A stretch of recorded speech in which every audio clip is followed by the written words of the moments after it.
বাংলাদেশে এবং বাংলাদেশের বাইরে পৃথিবীর বিভিন্ন প্রান্তে যে যেখান থেকে চ্যানেলে দেখছেন আপনাদের সকলকে সাদর আমন্ত্রণ তৃতীয় মাত্রা দেখবার জন্য। সাম্প্রতিক নানা বিষয় নিয়ে আলোচনার জন্য আমার সঙ্গে স্টুডিওতে রয়েছেন আমার বায় বসা আছেন বাংলাদেশের জাতীয়তাবাদী দল বিএনপি দলীয় সংসদ সদস্য রাশেদা বেগম হীরা এবং আমার ডানের রয়েছেন জাকের পার্টির মহাসচিব শামীম হায়দার। স্বাগত আপনাদের দুজনকে তৃতীয় মাত্রায়। মিস রাশেদা বেগম হীরা, আপনি এর আগেও দুবার জাতীয় সংসদে ছিলেন, এই নিয়ে আপনার তৃতীয়বার, এবং আমি যতদূর জানি যে আপনার এমফিল গবেষণা এবং আপনি পিএইচডি গবেষণাও শুরু করেছিলেন। বিষয়বস্তুটা মোটামুটিভাবে নারীর পার্লামেন্টে, রাজনীতিতে, উন্নয়ন প্রক্রিয়া অংশগ্রহণের বিষয় নিয়ে, এবং বাংলাদেশের জনসংখ্যার এখন 51% হচ্ছে নারী, 49% পুরুষ।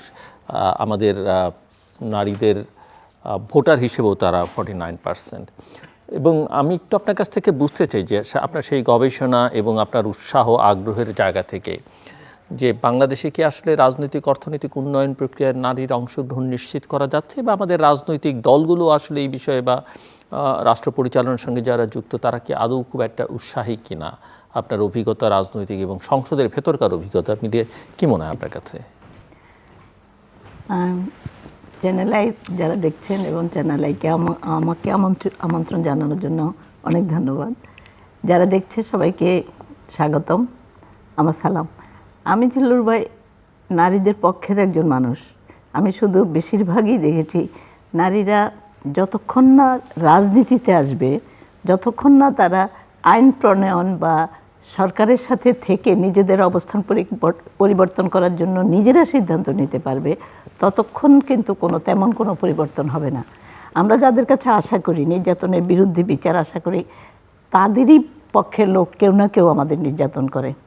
নির্যাতনটা মেয়েদের এমনভাবে টার্গেট করে করা হয়, যেমন ধরেন আনন্দেরও বিষয়বস্তু নারী, আবার অত্যাচারেরও টার্গেট নারী।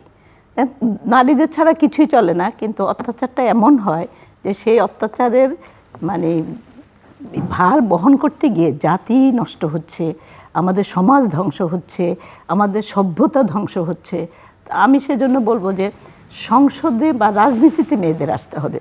তো এখন যেটা বলেন যে আপনি যেটা প্রশ্ন করলেন যে কি মানুষ ওইভাবে কি গ্রহণ করতে পারছে সমাজ আমাদেরকে, আমরা এমন রাজনৈতিক নেতৃত্ব এটা সমাজ গ্রহণ করতে পারছে, খুব ভালো করে পারছে। আমি যেটা দেখেছি, আমি ইউনিভার্সিটি থেকে রাজনীতি শুরু করেছি।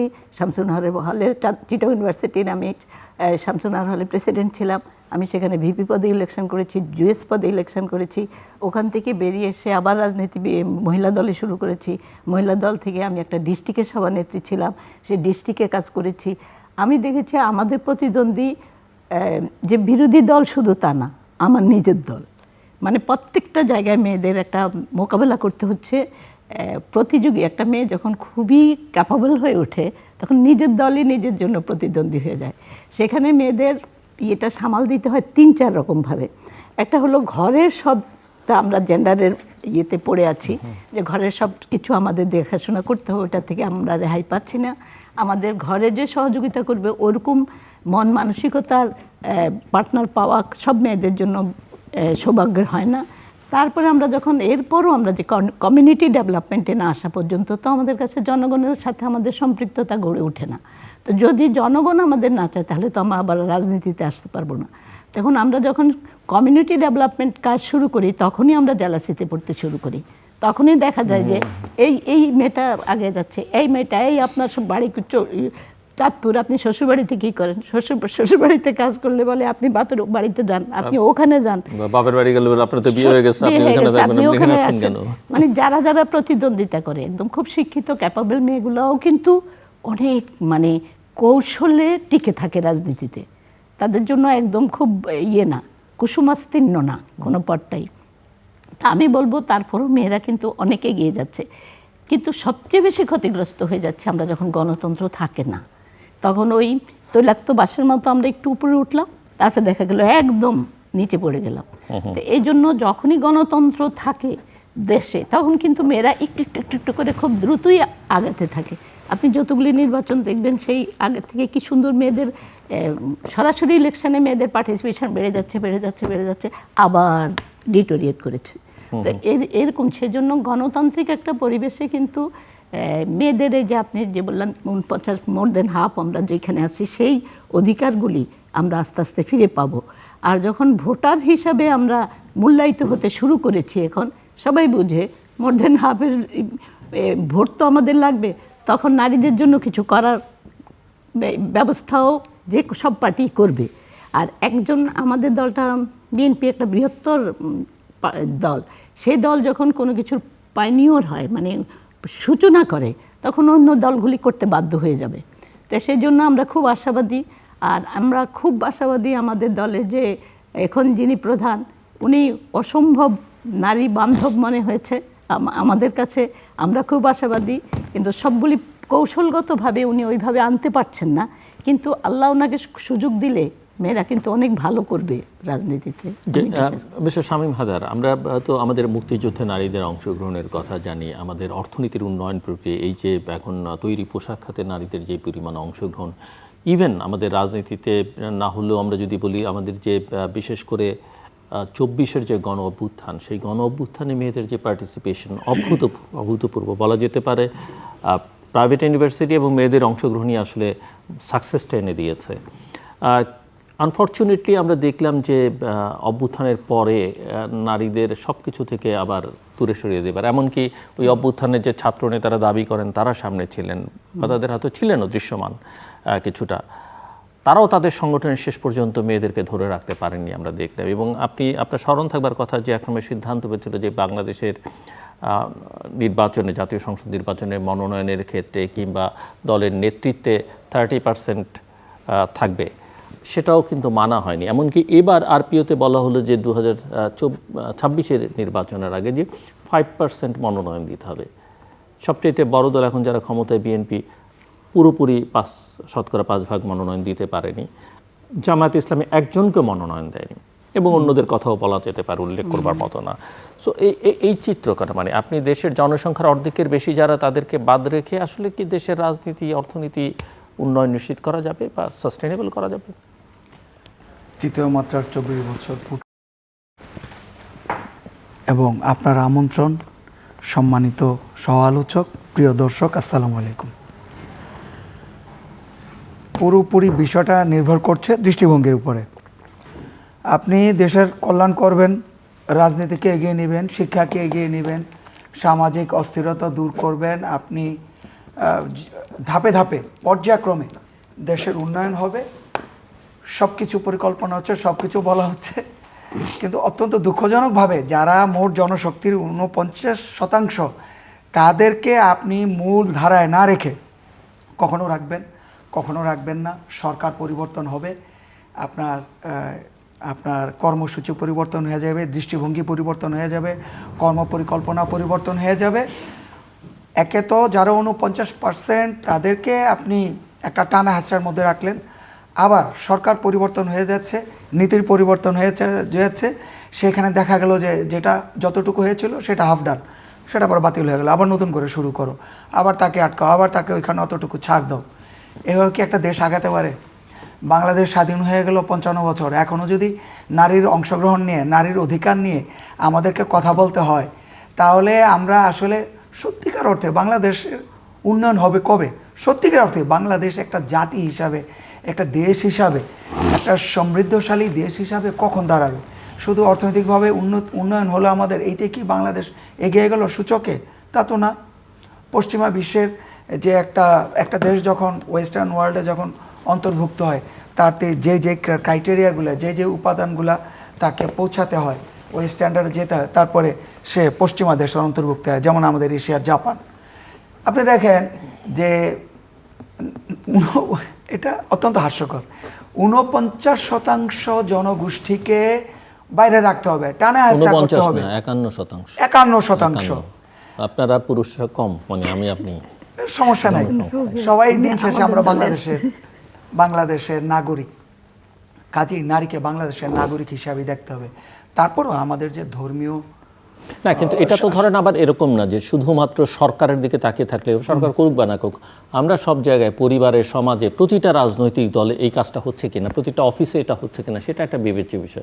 এই যে দৃষ্টিভঙ্গি এবং মনস্তত্ব ধরেন কেউ করলো না, আমি ব্যক্তিগতভাবে সেটা করছি কিনা। আমি এই সুযোগে একটা জিনিস বলে রাখি, যেদিন থেকে এই আরপিও জারি হয়েছে যে প্রত্যেকটা রাজনৈতিক দলের শীর্ষ থেকে একেবারে তৃণমূল পর্যায় পর্যন্ত 33% নারীর নেতৃত্বের অংশগ্রহণ সুনিশ্চিত করতে হবে, জাকের পার্টি সেটা করেছে। আপনারা আমাদের সবকিছু দেখলে টের পাবেন, নির্বাচন কমিশনে দেয়া আছে। কাগজে না বাস্তবে? বাস্তবে, বাস্তবে। আমি মনে করি আপনি জানেন জাকের পার্টি সম্পর্কে।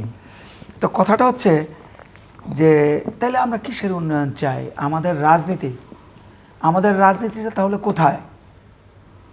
ধরি মাছ না ছুঁই পানি, আমি কিছুটা করলাম না, জনগণের ভোট আদায়ের জন্য কিছু বক্তব্য দিলাম, তারপরে আবার সরে গেলাম। এটা তো এরকম না।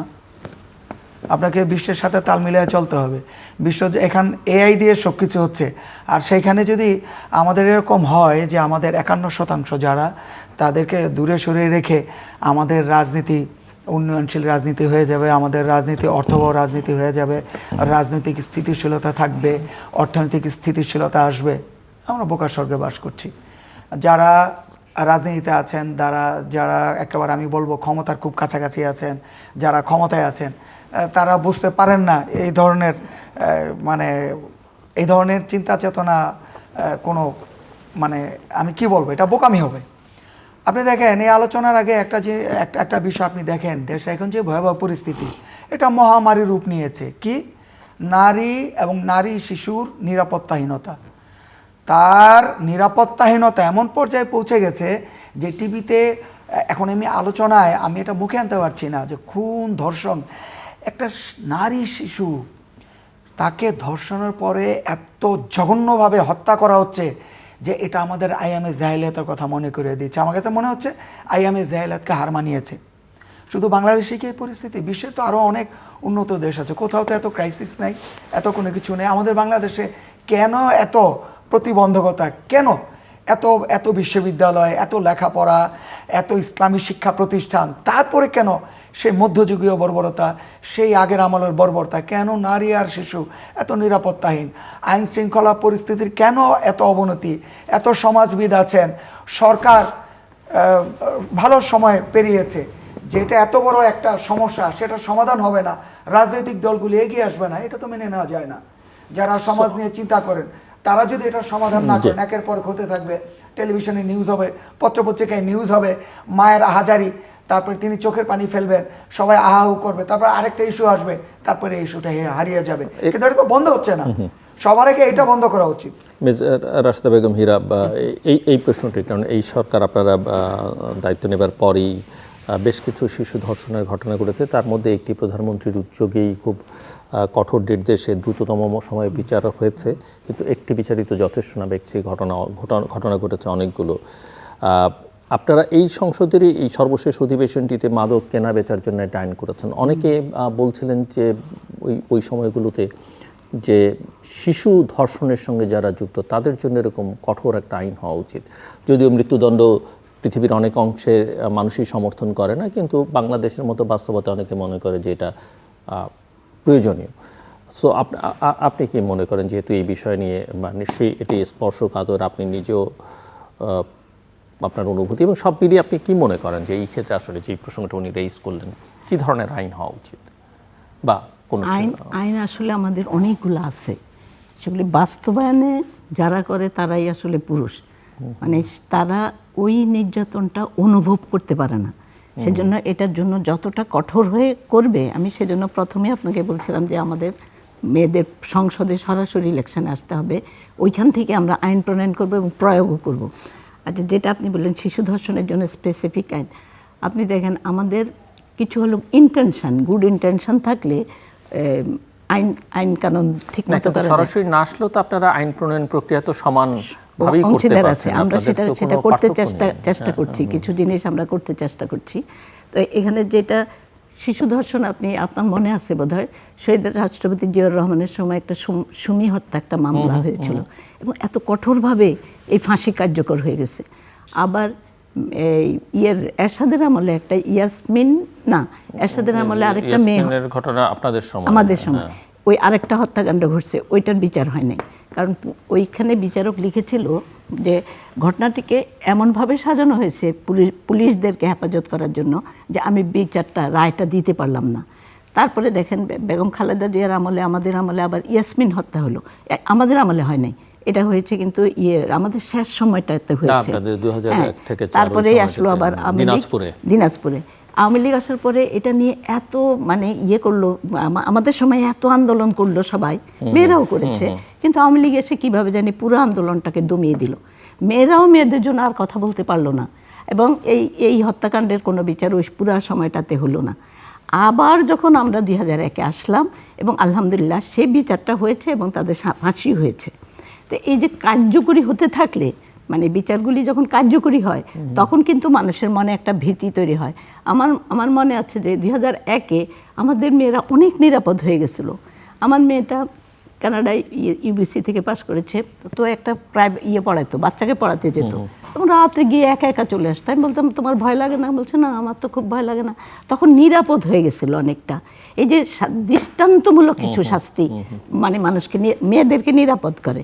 তো আমি আশা করি এই যে একটা দৃষ্টান্তমূলক, এবং আরেকটা হলো তনু হত্যা মামলা, আরও কয়েকটা দৃষ্টান্তমূলক হচ্ছে, এবং এই ধরনের বিচার এখানে একটাও ছাড় দেওয়া হবে না, এটা আমরা খুবই নিশ্চিন্ত।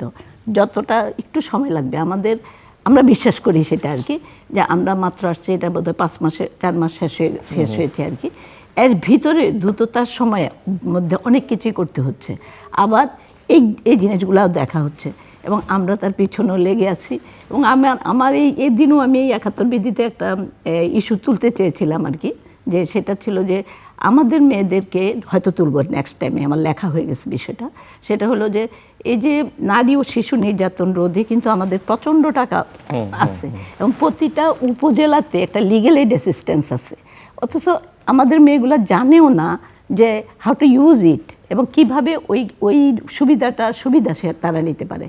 এবং যেখানে ওইখানে উকিল আছে, ওইখানে সব কিছু আছে, এবং উপজেলার যেই কর্মকর্তা আছে, মহিলা বিষয়ক কর্মকর্তা, এই বিষয়ে কোনো সচেতনতামূলক কার্যক্রম প্রচার করে না, যার ধরুন most of that money use to go back, চলে যায় আবার খরচ হয় না। চিন্তা করেন, নির্যাতনের জন্য আমরা সবাই বুক ফাটা ক্রন্দন করি, অথচ আমরা টাকাটা ঠিকভাবে ব্যবহার করি না। আমি বলতে চাচ্ছিলাম 71 বিধিতে পারি নাই আর কি, সময় তো এটা শেষ হয়ে গেছে, তারপরে এবার দিব, যে এই কাজটা তদারকির কাজটা যেন মহিলা এমপিদেরকে দিয়ে দেওয়া হয়, মানে স্পেসিফিক, যাতে তারা তদারকি করতে পারে, সচেতনতা করতে পারে, আর ওই মেয়েগুলা যেন একটা মেয়ের কাছে এসে শান্তিতে সব কথা বলতে পারে, আর এটা এডুকেশনটা হয়, তাহলে কিন্তু কমে যাবে। তো ইনশাল্লাহ আমরা ভাববো, ভাবছি যে আমরা ভবিষ্যতে এই ধরনের কাজগুলো। Very good idea. Mister Haider, অভ্যুত্থানের পর থেকে প্রচুর সংস্কার নিয়ে কথাবার্তা হয়েছে। অভ্যুত্থানের পরে এমনকি সকল রাজনৈতিক দলের নির্বাচন অঙ্গীকার, জুলাই চার্টারের নানান কিছু আছে। যেমনটা মিস রাশেদা বেগম হীরা বলছিলেন যে নারীদের সরাসরি অংশগ্রহণের ইস্যুটা নির্বাচনে, আরেকটা হচ্ছে যে সংসদে আসন সংখ্যা বৃদ্ধি, এগুলো নিয়ে নানা সংস্কারের আলোচনা আছে। আপনারা কি মনে করেন কি হওয়া উচিত? কেউ বলছেন 100, কেউ 50, কেউ বলছেন 100 আসনে সরাসরি নির্বাচন, নানা রকমের মতামত আছে। সেই জায়গায় আপনাদের কোনো অবস্থান আছে? অবশ্যই শোনেন, এটা খুব স্পষ্ট, যারা রাজনীতি করছেন, যারা করবেন, আগামীতেও করবেন, যারা দেশ পরিচালনা করেছেন, যারা দেশ পরিচালনার কাছাকাছি আছেন, তাদেরকে আগে ঠিক করতে হবে যে তারা আসলে কি চায়। মুখে ভালো ভালো কথা বলে, সভা সমিতি, সেমিনার, সিম্পোজিয়াম, এত চমৎকার কথা বলে, এত সুন্দর সুন্দর পরিসংখ্যান দেয়, বিদেশি কবিদের কবিতা উদ্ধৃত করে, আমাদের বাংলাদেশের যারা মাটি থেকে উঠে আসা কবি যেই ছন্দগুলো শুনলে আমাদের হৃদয় স্পর্শ করে, সেখান থেকে উদ্ধৃতি দেয়। কিন্তু যখন ক্যামেরা অফ হয়ে যায়, আলোচনা শেষ হয়ে যায়, যেখানে ছিল সেখানে, চিন্তার কোনো অগ্রগতি নাই। সত্যিকার অর্থে দেশের জন্য কতটুকু মমতা আছে, জনগণের জন্য কতটুকু মমতা আছে, সেটা কিন্তু আমরা কার্যক্রম দিয়ে টের পাই। আর আমাদের অর্থনৈতিক কী অবস্থা, রাজনীতির কী অবস্থা, সেটা যখন প্রতিদিন আমাদের নিম্নবিত্ত, বিত্তহীন, ছিন্নমূল মানুষ, মধ্যবিত্ত যখন বাজারে যায়, মার্কেটে যায়, তখন রাজনীতির প্রকৃত চিত্রটা ফুটে ওঠে জনগণের হৃদয়ে। তারা বলতে পারে না, বলার জায়গা পায় না, তাদের ফোরাম নাই, সেখানে ফুটে ওঠে রাজনীতি এখন কোথায় আছে, কতটা অন্তঃসার শূন্য, অর্থনীতি কতটা অন্তঃসার শূন্য। আপনি রাজনীতিকে এগিয়ে নেবেন, ভালো চিন্তা করবেন, সেই সুযোগ কোথায়? জনগণ দিন আনতে নুন আনতে পান্তা ফুরায়, এবং মূল্যস্ফীতি এমন পর্যায়ে চলে গেছে যে ভালো চিন্তার সুযোগ নাই। কালকে সে কী করবে এই নিশ্চয়তা তার নাই। তার সন্তান বড় হয়ে চাকরি পাবে কিনা, তার সন্তান বিদেশে যেতে পারবে কিনা, তার কর্মসংস্থান কীভাবে হবে, এই সমস্ত জায়গায় আছে। তো কাজেই সংসদে আরও 100 আসন বাড়ানো উচিত, 200 আসন বাড়ানো উচিত, না এটাকে আরো কমিয়ে আনা উচিত? না, নারীদের জন্য নারীদের আসন কত হওয়া উচিত? এখন তো 50 আছে, এর থেকে 100 করবার কথা বলা হচ্ছে। এই 100 কি যে পদ্ধতি এখন আছে এই পদ্ধতি কিনা, না সরাসরি নির্বাচনের পদ্ধতি, এবং সেই সরাসরি নির্বাচনের প্রক্রিয়াটা আবার কি হবে সেটা নিয়েও নানা এটা নিয়ে আমি এখানে একটু যুক্তিসঙ্গত হবে এটা বলা, জাতীয় ঐকমত্য কমিশনে কিন্তু দীর্ঘদিন আলোচনা হয়েছে, সেই জন্য জিজ্ঞেস করা আমার। সেটা আপনি দুঃখজনক বলেন, যেটাই বলেন, সেখানে কিন্তু ঐকমত্য হয় নাই। কিন্তু ঐকমত্য হওয়া উচিত ছিল যে আপনি 51% জনগোষ্ঠী, 51% যারা নাগরিক, তাদেরকে আপনি যদি সত্যিকার অর্থে যথাযথ মর্যাদা দিয়ে, যথাযথ আন্তরিকতা, গুরুত্ব যদি আপনি না দেন, তাদেরকে যদি প্রতিনিধি পরিষদের বিভিন্ন উচ্চ পর্যায় থেকে একেবারে তৃণমূল পর্যায় পর্যন্ত তাদের যথাযথ অংশগ্রহণ সুনিশ্চিত না করেন, আমি এটার জন্য যদি আপনি একমত না হন, আপনি কীভাবে আগাবেন? আমরা কিন্তু যে কোনো ধরনের প্রগতিশীল, প্রগ্রেসিভ, যেটা জাতির জন্য উন্নয়নমূলক, জাতির জন্য অবশ্য করণীয়, আমাদের দেশকে এগিয়ে নিতে হলে অবশ্য করণীয়, 51% নারী গোষ্ঠীকে আলোকিত করতে হলে, দেশ গড়ায় তাদের অংশগ্রহণ যথাযথ নিশ্চিত করতে হলে যা যা করণীয়, আমরা কিন্তু তার সাথে একমত। আপনি কি মনে করেন এই জায়গায়? আমার কাছে মনে হয় যে আসলে রাজনৈতিক দলগুলি কোনোদিনও 33%ও একমত হবে না, হয় নাই, হবেও না। আমরা কিন্তু হয়েছি। আচ্ছা, আপনারা হয়েছে, আচ্ছা ঠিক আছে, থ্যাংক ইউ ভেরি মাচ।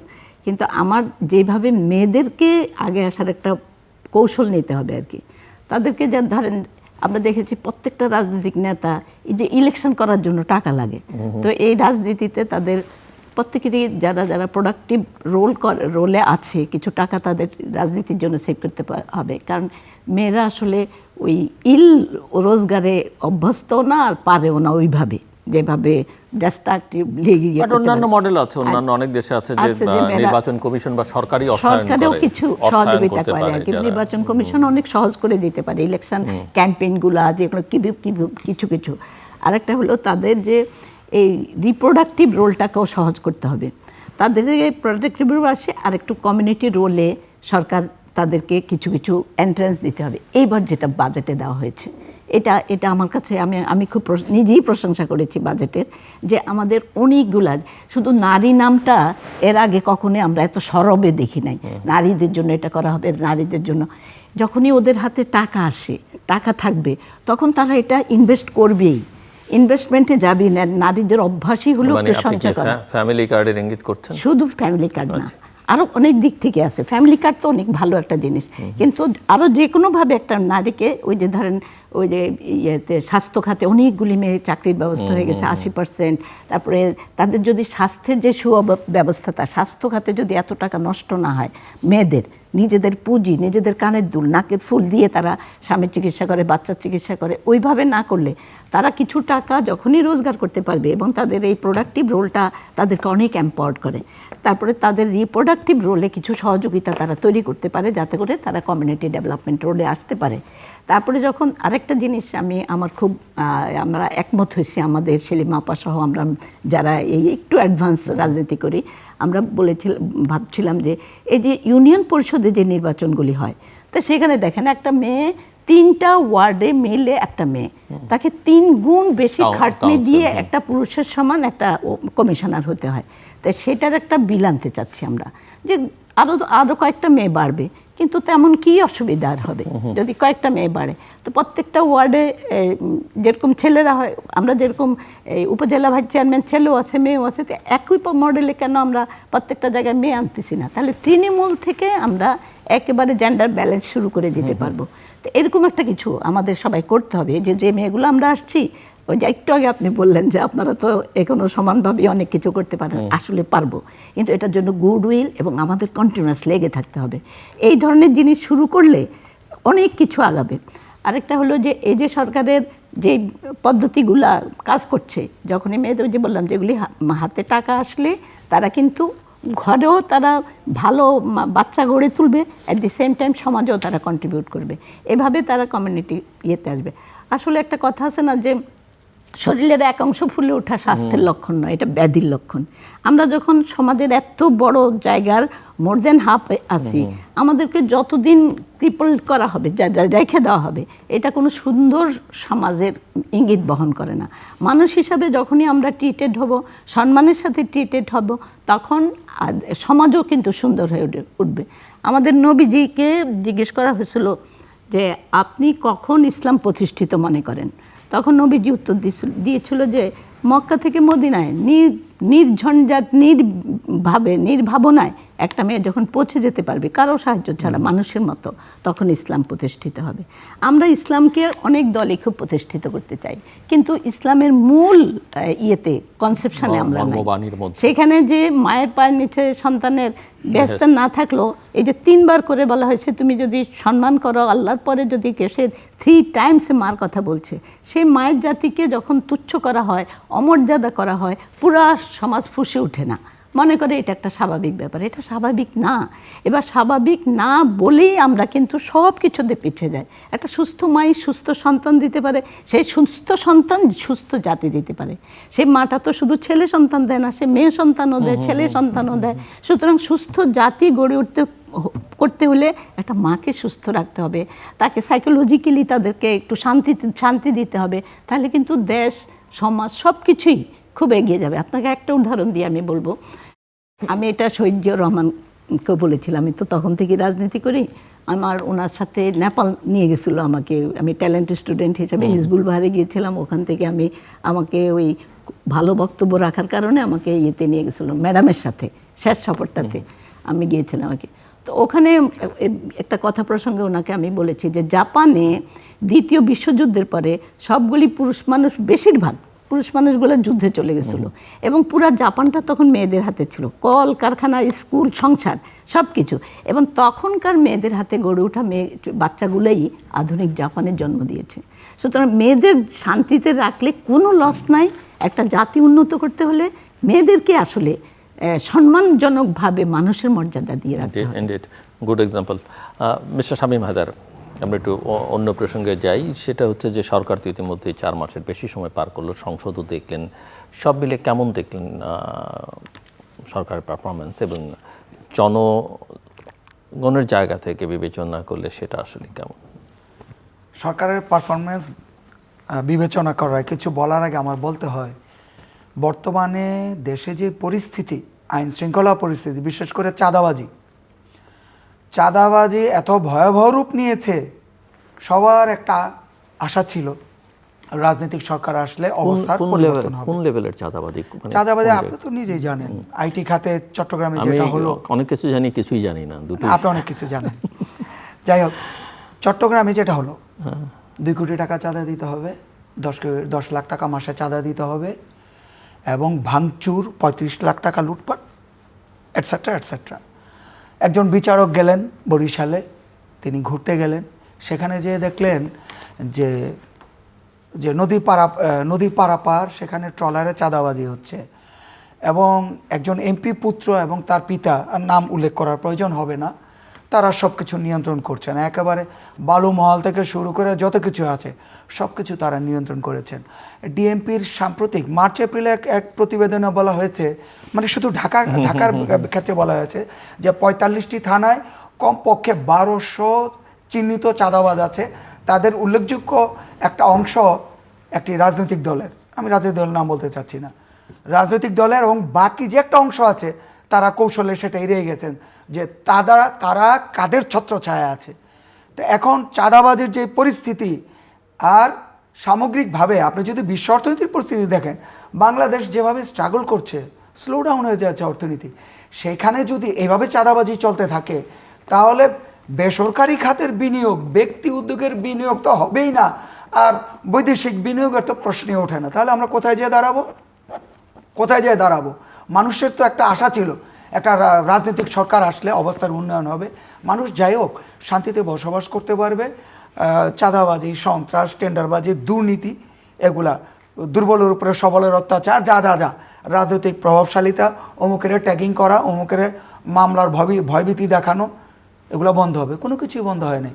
সেই পুলিশের প্রতিবেদনেও বলা হয়েছে একদম স্পষ্টভাবে, যেটা জনগণ জানে, বলা হয়েছে যে ক্ষমতার পট পরিবর্তন হয়েছে মাত্র, কিন্তু চাঁদাবাজির যে ধরন, যেই অবকাঠামো, সেটার কোনো পরিবর্তন হয় নাই। পরিবর্তন হয়েছে চাঁদা আগে কারা নিয়েছে তারা থাকতে পারে নাই, এখন কারা চাঁদা নেবে, কারা চাঁদা তুলবে, সেটা এখন বলবৎ হয়েছে।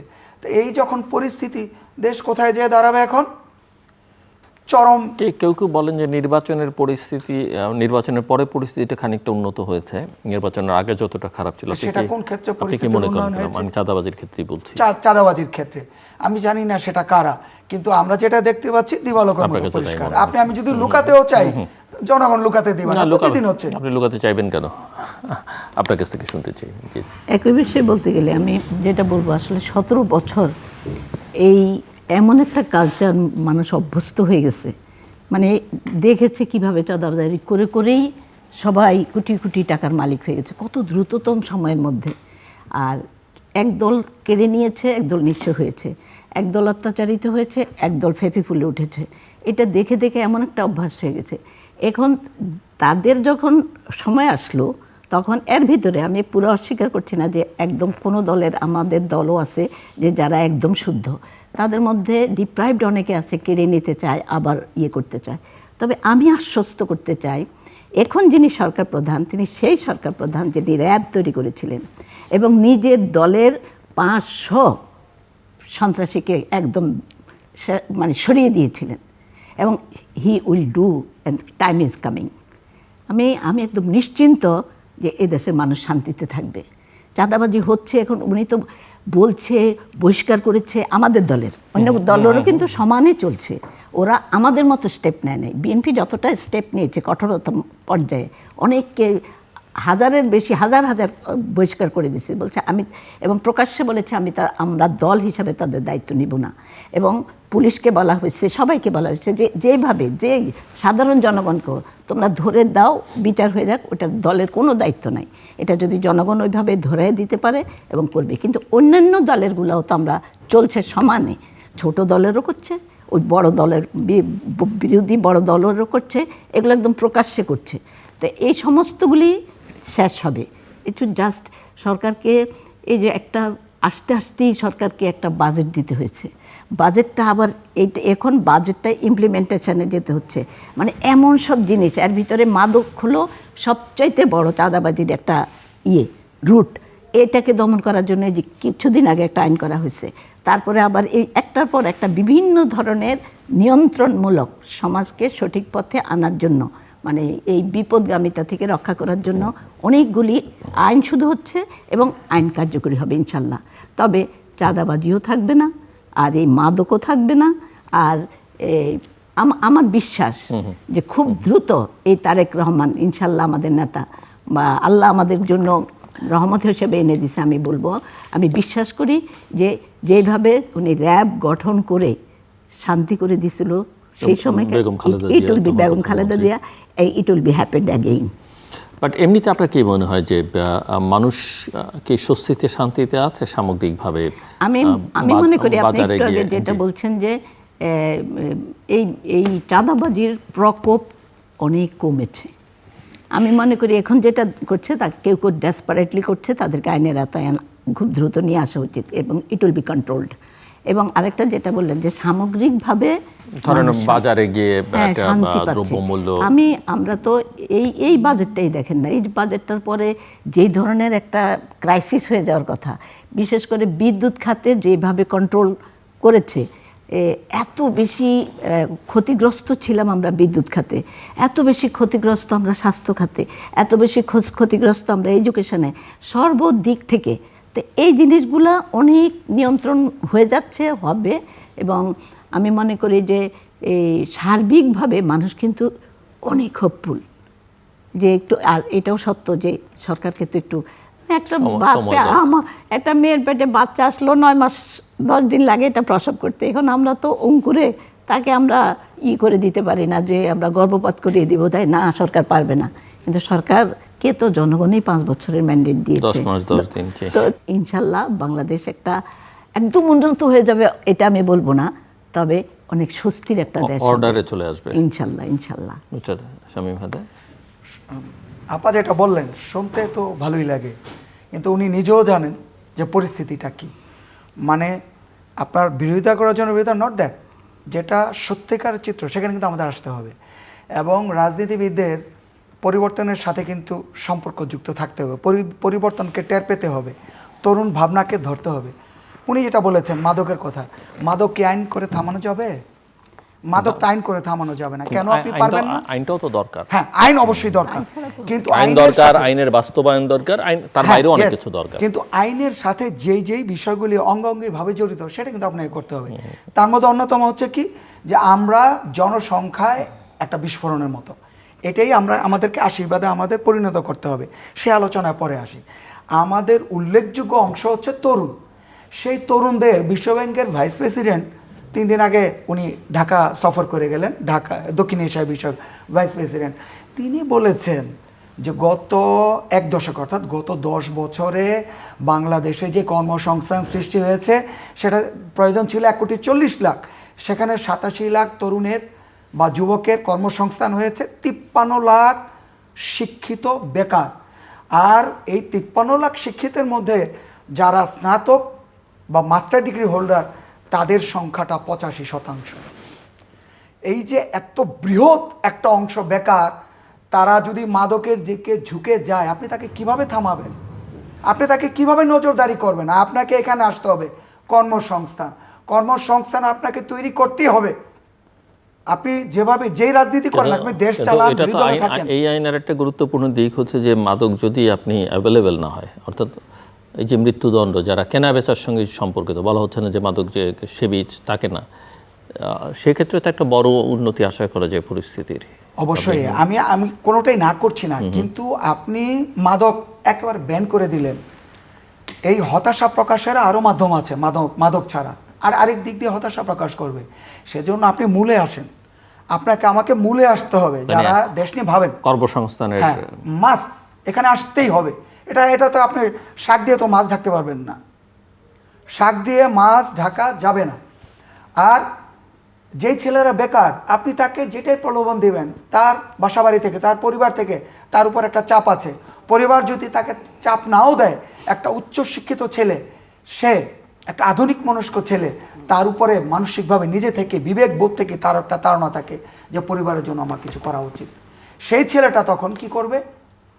মাদকের দিকে গেল না, তার কর্মসংস্থান হচ্ছে না।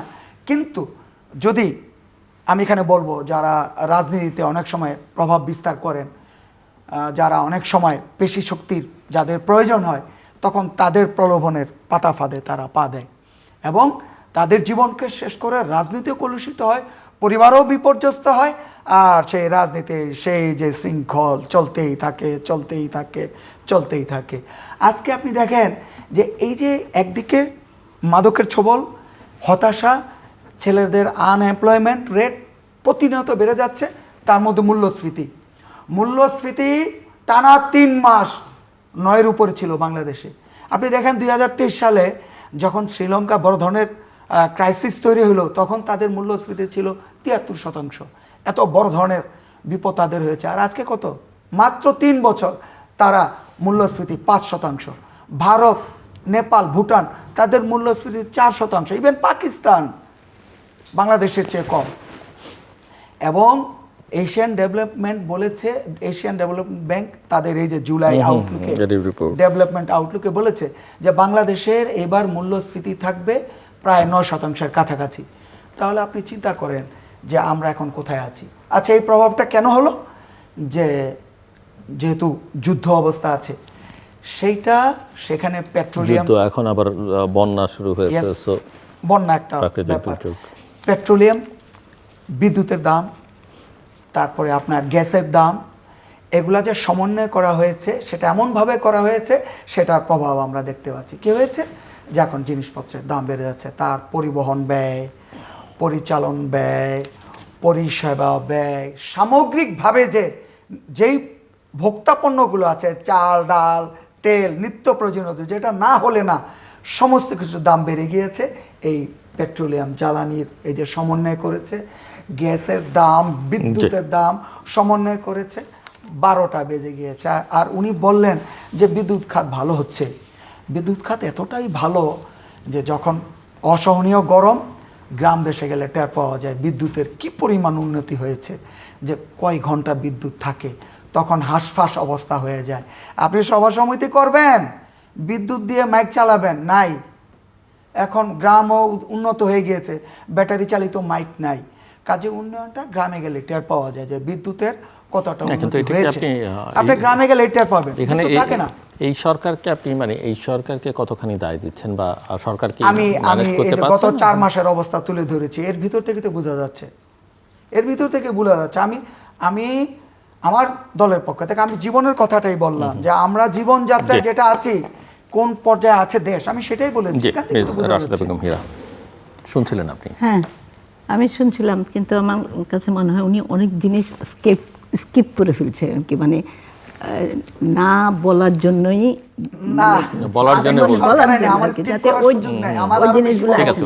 যেটা উনি বলেছেন ডেমোগ্রাফিক ডিভিডেন্ডকে সরকার কিন্তু অসম্ভব গুরুত্বের সাথে দেখেছে, যে তরুণ সমাজের তরুণ গোষ্ঠীটা আমাদের এখন বেশি, এতো হয়তো আগামী 30 বছর পরে আবার বয়স্কদের সংখ্যা বেড়ে যাবে। সুতরাং এই সময়টা কাজে লাগার জন্য অনেকগুলি, আপনি যদি বাজেট, আমরা তো বাজেটে কথা বলার জন্য পুরো বাজেট বইটা আমাদের আগামাথা করে পড়তে হয়েছে, তো সেখানে আমরা দেখছি যে অনেক রকম এডুকেশনটাকে এমনভাবে সাজানো হয়েছে যাতে তারা টেকনিক্যাল লাইনে গিয়ে তারা কর্মসংস্থানে চলে যেতে পারে, আবার এডুকেশন যারা প্রপারলি রিসার্চ করতে পারে তারাও সেদিকে যেতে পারে। তারপরে দেখেন প্রত্যেকটা জিনিসে পাবলিক প্রাইভেট পার্টনারশিপে যত ধরনের রিপিজেড করে, এবং বিদেশি এই যে এবার যে ইয়েতে গেল, চায়না গেল আমাদের রাষ্ট্রপ্রধান, উনি আসার পরে সরকার প্রধান, যিনি এতগুলি অনেকগুলো ইনভেস্টমেন্টের ভিতরে আসছে, যে প্রত্যেকটা প্রকল্পের ওনার টার্গেটে হলো যাতে এই বেকার মানুষগুলো যেন দ্রুত কর্মসংস্থানে ব্যয় হয়, এবং হিউজ আমাদের পরিকল্পনা, এবং বেকার থাকবে না। এত চাকরি প্রত্যেকটা সেক্টরে বের হচ্ছে, এত চাকরি বের হচ্ছে, যেমন পুলিশের লোক নেবে, স্বাস্থ্য খাতের লোক নেবে, তারপরে ওই যে মানে টেকনোলজিক্যাল যে নিজেরা একটা কর্মসংস্থানের ব্যবস্থা করে যেন নিজেরা করতে পারে, এরকম যত ওখানে প্রচুর প্রণোদনা দেওয়া হয়েছে, যাতে করে তারা নিজেরা নিজেদের কর্মসংস্থান করতে পারে। বাজেটে একদম আসলে এমন একটা বাজেটটা এমনভাবে করতে চেয়েছে, আপনি যে জিনিসটা সমস্যা বলেছেন সেই জিনিসটা টার্গেট করে সমাধানের জন্য। আলাদিনের চেরাগ না, আলাদিনের চেরাগ না, plan. It is not the আলাদিনের চেরাগ।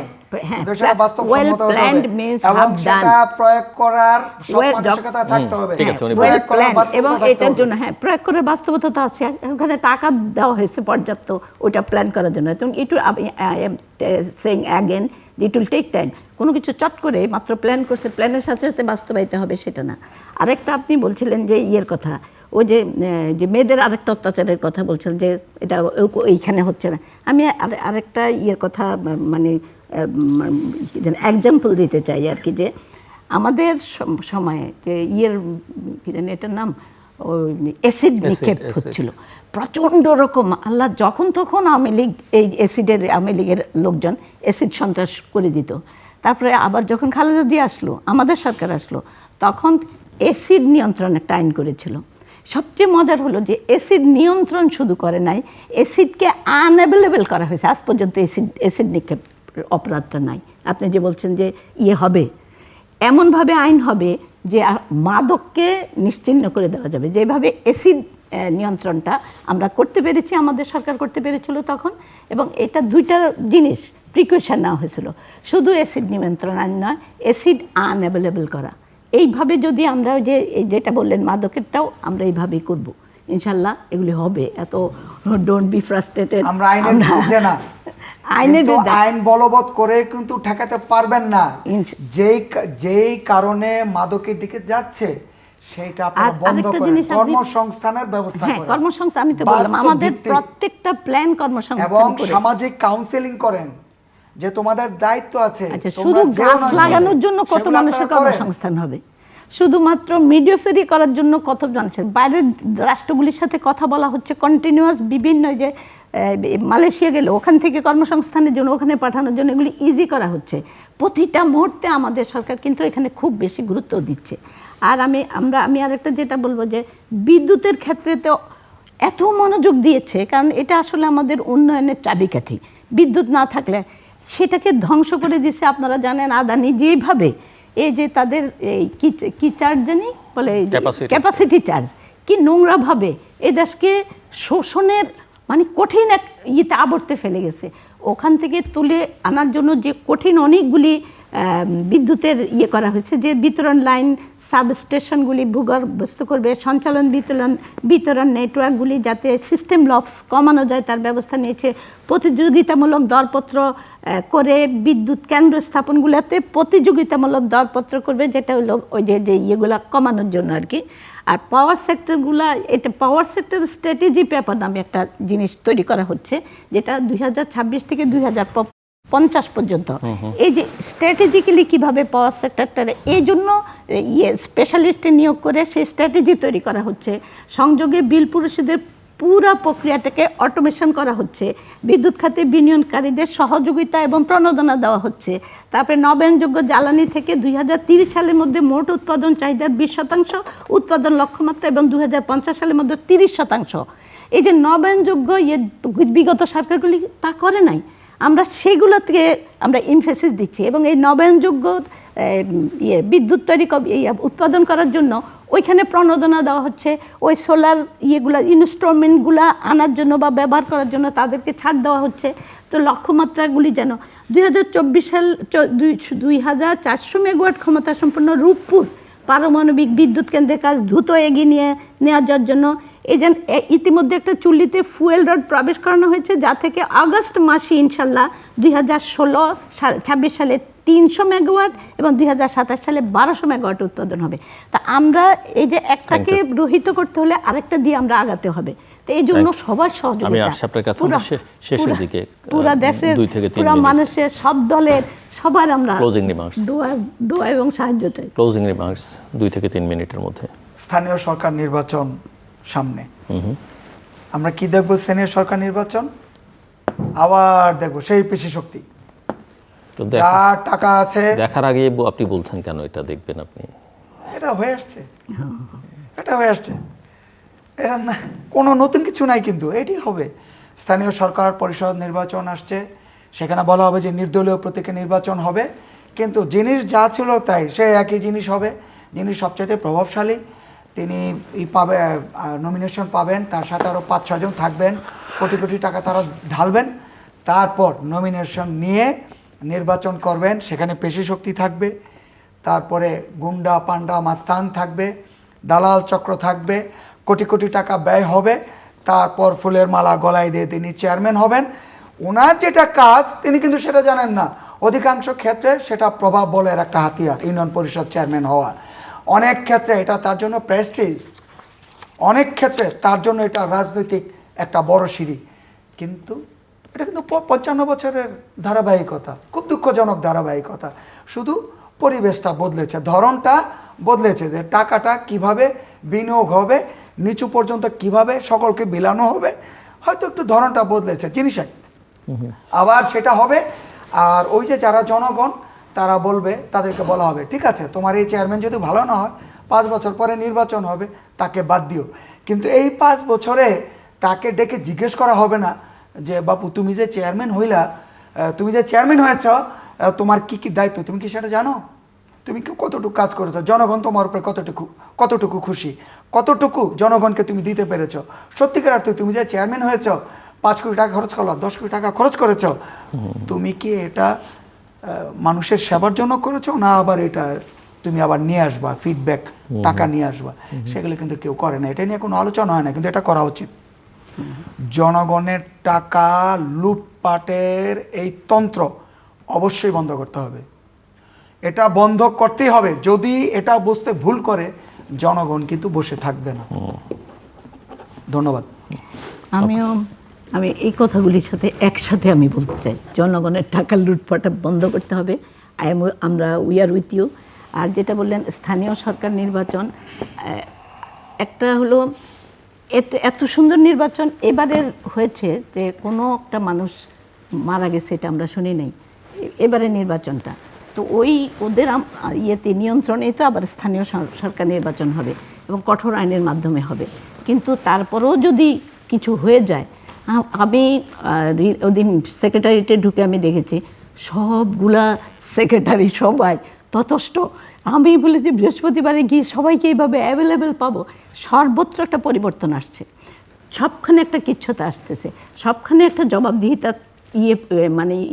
ইয়েটা মানে ভীতি আসছে। সবাই আবার গদি হারানোর, মন্ত্রিত্ব হারানোর ভিত্তিতেও চলে আসছে। আপনি মনে করেন কি সেই স্থানীয় সরকারের সেই চুনুপুটিদের এভাবে রক্ষা পাবে? আল্লাহ ভয় পাবে আপনাকে?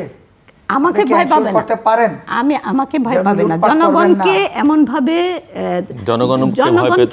ভয় করতে হবে, দলের নেতৃত্বকে ভয় পেতে হবে। তো তাহলে যদি হয় ধরেন জামাতের কেউ করেছে তো আমাদের দল আছে, আমাদের দলের কেউ করেছে জামাত আছে, এই জন্যই তো আমরা একটা শক্তিশালী বিরোধী দল চাই। সেটাই গণতন্ত্রের সৌন্দর্য এবং শক্তি।